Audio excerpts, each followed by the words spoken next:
corazón dispuesto, vengo en ti mi Dios eterno, con mi corazón dispuesto, proclamaré tu palabra, usa mi vida, Señor, quiero ser mientras viva, recibe mis alabanzas. Hermanitos de Cutarán decimos, Kumira Kashpa servir a mí, Ajira Kashpa cantar a mí, Yuka iglesia servir a mí, Yuka familia cantar a mí, Kumira Kashpa servir a mí, Ajira Kashpa cantar a mí, Yuka iglesia servir a mí, Yuka familia cantar a mí.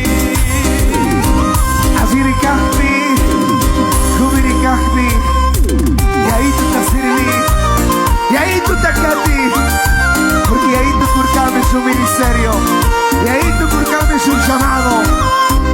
Aún todavía es el tiempo, hermano. Aún todavía estás con la oportunidad, querido joven, señorita, porque Dios tiene planes maravillosos. ¡Aleluya! Mientras haya vida, y era el espíritu Vicente, mi hermano. Vengo en ti, mi Dios eterno, con mi corazón dispuesto. Vengo en ti, mi Dios eterno, con mi corazón dispuesto. Proclamaré tu palabra, usa mi vida, Señor. Quiero servir mientras viva, reciba mis alabanzas. Cubrir el caspa, servir a mí, allí el caspa, cantar a mí. Yuka iglesia, servir a mí, Yuka familia, cantar a mí. Cubrir el caspa, servir a mí, allí el caspa, cantar a mí. Yuka iglesia, servir a mí, Yuka familia, cantar a mí. Y ahí tu Paximinis Gallina, libro de Josué, mi casa, mi familia, mi iglesia, serviremos a Jehová.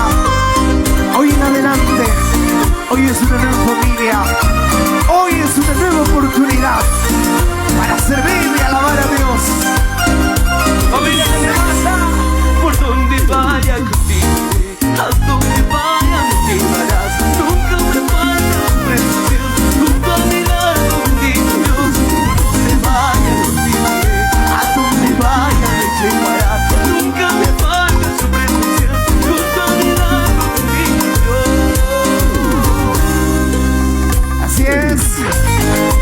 ¿No es, mis hermanos? Les animamos. Hermanos, se lo